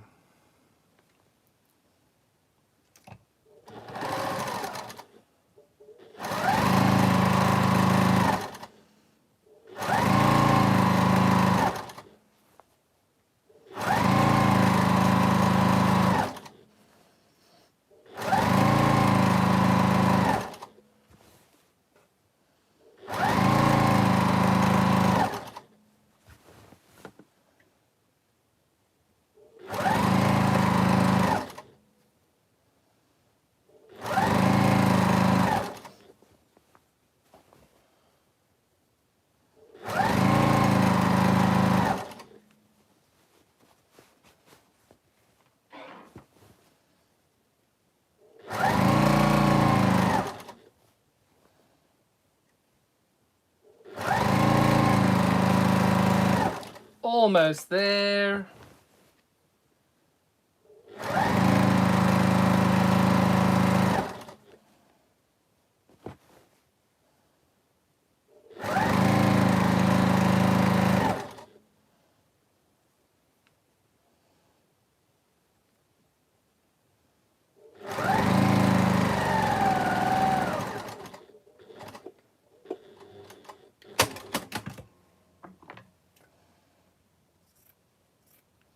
All I'm doing now is I'm using a pair of fabric scissors, and the little bit of fabric that was left over there, I'm just trimming it off with a pair of fabric scissors, and then I'm just trimming a little bit off there so that I am all done on that side. One more border to go.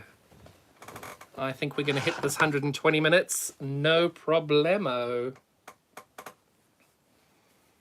So when I'm putting these on, you can see I'm lining the fabric up here, And once I've got that lined up, you can see that I've just got a little bit of overhang over here. I make sure that I keep that all lined up. I take it down to my machine. I put my foot down on it, and I just start sewing and making sure my needle is down. And then I make sure that I position everything to get it all accurate. The most accurate way of doing it is to trim everything down first, press everything, iron everything, make sure it's all lined up, and then start sewing. As you can all see, I am trying to do this in 2 hours.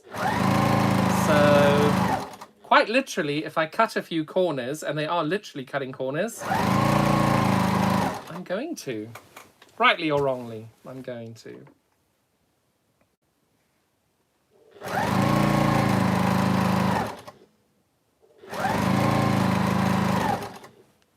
Once I press this, I'm going to take the quilt outside. I'm going to lay it on the outside floor. And I'm going to give you a close-up as to how it works and what it looks like.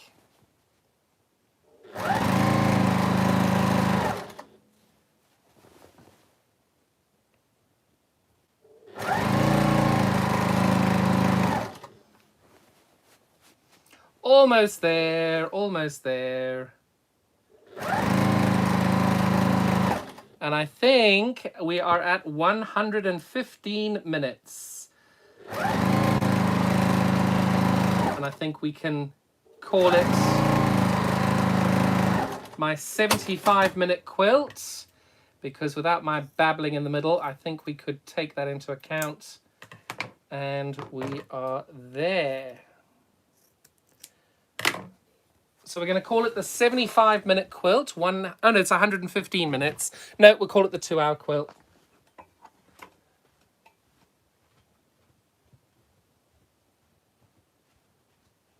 Going to just press these borders open and then take you outside to see the finished product.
And we are pressed.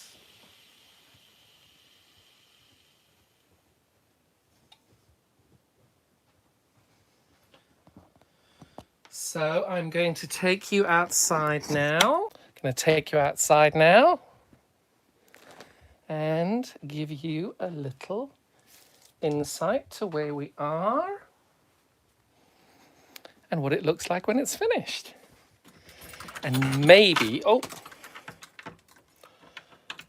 come on. Because the lights do turn on and off, I might be able to show you the darkness.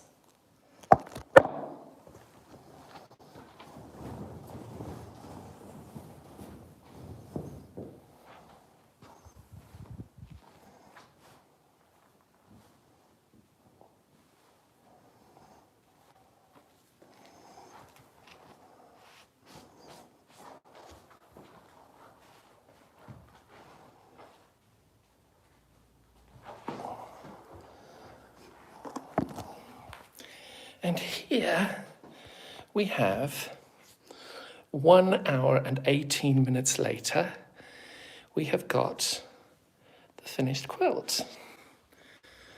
Now, if I keep very, very still, standing in this corner over here for a minute or two, we might be able to get the camera, the lights to turn off.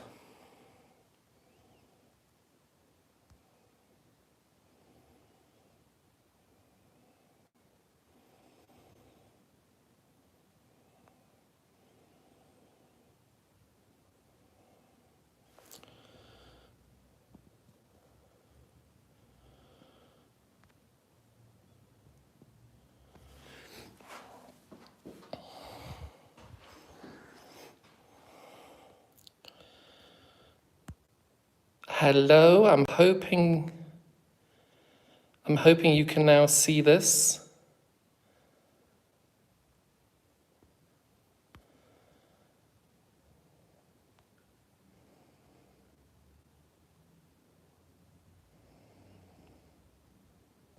Brilliant. Okay, so we're back. So this is the quilt when it looks like this, and you can see, so now the lights have gone off and I'm in the wrong place, and you can't really see but there we go, that's my 2-hour quilt, and I don't think if I move now, that the lights will go back on. So what my thought is, so for the flange binding, what I'm going to do, so you can see the binding there, I think that orange works really well, but for the flange binding, what I will do is I'm going to do a small binding there, but I'm going to do my official binding in this colour. So my final binding will be in this colour, and I'll have this little flap of fabric here being the binding there. So there we go. That is a 2-hour quilt. You can see that's 1 hour, 20 minutes and 43 seconds to now. And all metallic. Ooh, Nicola, I love the idea of a purple flange. Oh, that's a really good idea. So there we go. That is the 1 hour, 20-minute quilt. Thank you all so much for being here. You've been listening to me at the Beginner's Quilt Emporium with my lovely scissors, sitting on the floor thinking, I need a gin and tonic now, but I've got to drive later, so I can't. I hope you all have a fabulous, fabulous day, and I will catch up with you all really soon. Thank you so much for joining me. 2 hours of your life you won't get back, but I'm so grateful you were here. Look after yourselves. Go well. Bye-bye.